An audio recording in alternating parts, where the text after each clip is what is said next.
तो गाइस स्वागत है आपके इस यूट्यूब चैनल हिंद क्लासेस 234 में। तो आज को हम लोग आप लोगों का देखने वाले हैं क्लास 9th के बच्चों का, ठीक है, जो आप लोगों का मंथली टेस्ट होने वाला है कब 4 अगस्त को। 4 अगस्त को आप लोग का जो मंथली टेस्ट होने वाला है उसका हम लोग देखने वाले ओरिजिनल टाइप क्वेश्चन, ठीक है। इसीलिए इस वीडियो को शुरू से लेकर अंत तक देखिएगा और चैनल पर नहीं हो तो चैनल को सबसे पहले एक बार सब्सक्राइब कर लीजिएगा, ठीक है। और डिस्क्रिप्शन में व्हाट्सएप चैनल का लिंक दिया हुआ है और व्हाट्सएप चैनल को जाके फॉलो कर लीजिएगा, ठीक है।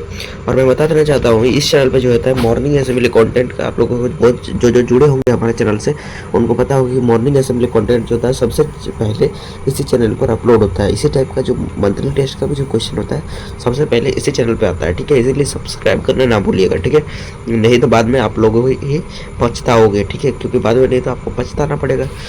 इसलिए पछताने से पहले ही काम कर लीजिए, ठीक है। तो चलिए आज वो देखने वाले क्लास 9th के बच्चों का सोशल साइंस अर्थात सामाजिक विज्ञान का देखने वाला क्वेश्चन, ठीक है। यहाँ पर यहाँ पर 40 मार्क्स नहीं 20 मार्क्स होगा, ठीक है। चलिए तो यहाँ पर इस टाइप से आप लोग रहेगा, ठीक है। चलिए अब प्रश्न के चलते हैं। देख सकते हो क्या बोल रहा है, monthly test class 9 social science, ठीक है, डेट 4/8/2025, ठीक है। सेशन ए में जो प्रश्न पूछा जाएगा उसको देख लेते हैं। पहला प्रश्न यहाँ पर देख सकते हो आप लोगों को बोला जा रहा है भारत में सबसे पुरानी क्या बोला पर्वतमाला कौन सी है, सबसे पुरानी पर्वतमाला कौन सी है, ठीक है। तो भारत में सबसे पुरानी पर्वतमाला कौन सी है, हिमालय, उसके बाद अरावली, सतपुड़ा या फिर विधव।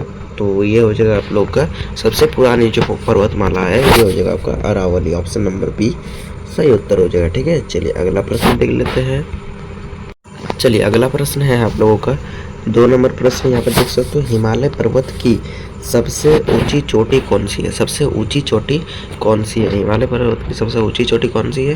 तो कंचनजंगा, नंदा देवी, एवरेस्ट और या फिर धौलागिरी। तो ये हो जाएगा आपका सबसे ऊंची चोटी जो है इसका, तो ये हो जाता है एवरेस्ट, ठीक है, Mount Everest, option number C सही उत्तर हो जाएगा। अगला प्रश्न देख लेते हैं।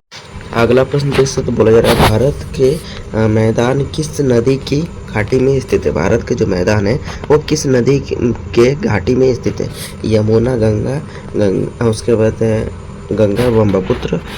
तो इनमें से आप लोगों का आंसर हो जाएगा ऑप्शन नंबर सी, ठीक है। भारत का जो मैदान है किस नदी के घाटी के पास स्थित है, भारत का मैदान किस नदी घाटी के पास स्थित है, तो गंगा और ब्रह्मपुत्र, ठीक है, ऑप्शन नंबर सी सही उत्तर हो जाएगा। अगला प्रश्न देख लेते हैं।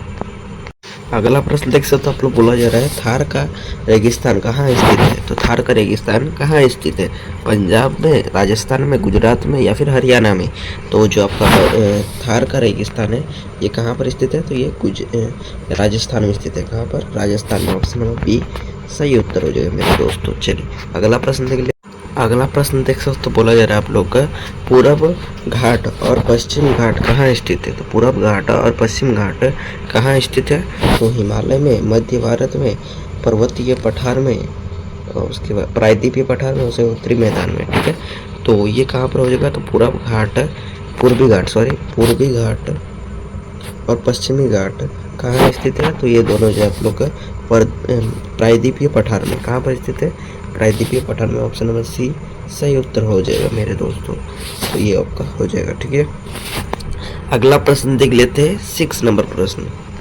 हिमालय की सबसे ऊंची चोटी कौन सी है जो भारत में स्थित है, कहाँ पर।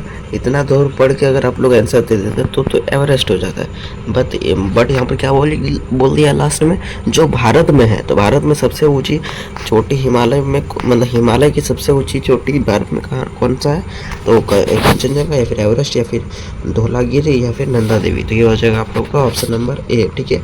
देखिए यहाँ ये वाला हो जाएगा कंचनजंगा, ठीक है। अगला प्रश्न देख लेते हैं सब्जेक्टिव को। और देख सकते हैं आप लोगों का सब्जेक्टिव में सेशन बी में आप लोगों को पहुंच चुके हैं। इसमें आप लोग का लघु उत्तरीय प्रश्न कितना 2 नंबर करके 4 गो प्रश्न पूछा जाएगा। कितना प्रश्न पूछा जाएगा, 4 प्रश्न पूछा जाएगा, ठीक है, 2 नंबर करके।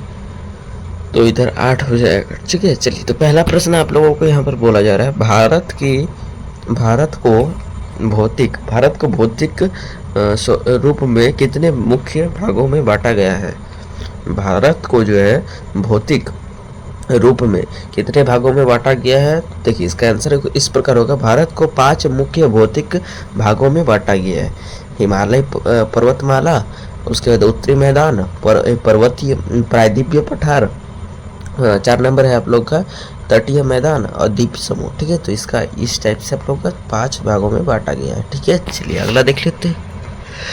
अगला देख सकते हो आपका 8 नंबर सब्जेक्टिव प्रश्न यहाँ पर कहा जा रहा है, हिमालय को 3 भागों में कैसे बांटा गया है? ठीक है, 3 भागों में किस टाइप से बांटा गया है? चलिए इसका उत्तर में आप लोग इस टाइप से लिखिएगा। पहला नंबर ये है आप लोग का हिमाद्री, जिसे क्या बोला ग्रेटर क्या बोला हिमालयस कहते हैं, क्या कहते हैं ग्रेटर हिमालयस। ठीक है, उसके बाद आप लोग का हिमाचल जिसे कहते हैं मिडिल हिमालयस, उसके बाद आप लोग का है शिवालिका जिसे लोअर हिमालयस कहते हैं। ठीक है, चलिए इन तीनों को याद रखिएगा, इम्पोर्टेंट है आप लोगों के लिए। ठीक है, चलिए अगला प्रश्न देख लेते हैं। 9 नंबर प्रश्न ही आप लोग को इसका है इस टाइप से है, पूर्व और पश्चिमी घाटी में कैसा अंतर है? आप लोग का आंसर देख लेते हैं। देख सकते हो तो क्वेश्चन यहाँ पर बोला जा रहा है और आंसर यहाँ पर हम लोग बताते रहे। आंसर इस टाइप से होगा, क्या बोल रहा है पश्चिमी घाट ऊंचे और क्या बोल रहा है खड़े होते हैं। ठीक है, जबकि पूर्वी घाट कम ऊंचाई के और अधिक कटे फटे होते हैं। ठीक है, यहाँ पर उसके बाद है आप लोग का पश्चिमी घाट में अधिक वर्षा होती है, पूर्वी घाट की अपेक्षाकृत सूखे होते हैं। ठीक है, चलिए अगला देख लेते हैं। 10 नंबर क्वेश्चन 10 नंबर क्वेश्चन है आप लोग का, भारत को क्या बोल रहा है भारत को भौतिक रूप में कितने प्रकार भागों में बांटा गया है? मतलब भारत को जो है भौतिक रूपों में कितने प्रकार से बांटा गया है? ठीक है, चलिए तो रूपों से कितने प्रकार में बांटा गया है वही बोल रहा है, तो आपका आंसर इस प्रकार लिख दीजिएगा। आंसर क्या बोल रहा है, भारत को 5 मुख्य भौतिक भागों में बांटा गया है। ठीक है, चलिए पहला होता है आप लोग का हिमालय पर्वत, उसके बाद है उत्तरी मैदान, उसके बाद है प्रायद्वीपीय पठार, तटीय मैदान और द्वीप समूह। ठीक है, ये सब हो जाएगा। अब देख लेते हैं आप लोग का सेशन सी। देख सकते हैं आपका सेशन सी में 11 नंबर का प्रश्न कहा जा रहा है, प्रायद्वीपीय पठार की विशेषताएं लिखिए। ठीक है, सेशन से दीर्घ उत्तरीय प्रश्न, आपका आंसर इस टाइप से लिख दीजिएगा। क्या हो रहा है, यह गोंडवाना क्या हो रहा है भूखंड का हिस्सा है और भारत का सबसे पुराना भौगोलिक भाग है। कौन? आप लोग का गोंडवाना जो है।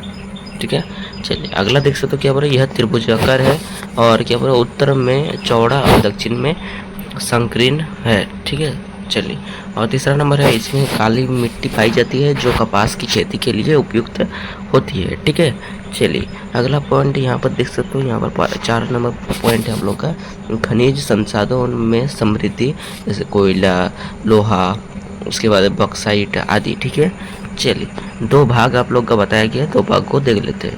देखिए एक भाग है आप लोग का मालवा, क्या है थोड़े पे लेते हैं, हाँ मालवा, ये मालवा पठार जिसे उत्तर, ठीक है, सतपुड़ा और विंध्य पर्वत से घेरा। ठीक है, चलिए उसके बाद है आप लोग का दक्कन पठार जो दक्षिण में है। ठीक है, नर्मदा, गोदावरी, कृष्णा आदि नदी बहती है। ठीक है, चलिए अगला प्रश्न, अंतिम प्रश्न देख लेते हैं। देखिए आपका 12 नंबर क्वेश्चन है, प्रश्न है, क्या बोल रहा है, तटीय मैदान और द्वीप समूह की विशेषता क्या बोल रहा है, विस्तार से लिखिए। तट समूह और द्वीप समूह की विशेषताएं विस्तार से लिखिए। ठीक है, आपका उत्तर इस प्रकार होगा, क्या बोल रहा है, तटीय मैदान की विशेषताएं। ठीक है, देखिए पहला होगा आप लोग का, भारत के पूर्वी और पश्चिमी तट में स्थित है। ठीक है, चलिए अगला देखिए दूसरा पॉइंट है आपका पूर्वी तटीय मैदान चौड़ा, उसके बाद है आप लोग का डेल्टा बनाता है गंगा और गोदावरी। तो उसके बाद यहाँ पर ये दूसरा पॉइंट भी पढ़ लिए थे। 3 नंबर पॉइंट है पश्चिमी तटीय मैदान संकीर्णीय खाड़ी और बंदरगाह विकसित है। ठीक है, मुंबई कोचरी। ठीक है, उसके बाद 4 नंबर पॉइंट है आप लोग का मत्स्य पालन, व्यापार और पर्यटन में उपयोगी। ठीक है, चलिए तो आज के लिए इतना ही, फिर मिलते हैं नेक्स्ट वीडियो में। तो पहले बाय, जय हिंद, जय भारत। और चैनल को नहीं हुआ तो चैनल को सबसे पहले सब्सक्राइब कर दीजिए। ठीक है, सब्सक्राइब कर दीजिए और आप लोग इस वीडियो को हाइप कर दीजिए। क्या कर दीजिए, हाइप कर दीजिए और शेयर कर दीजिए। ठीक है, चलिए बाय।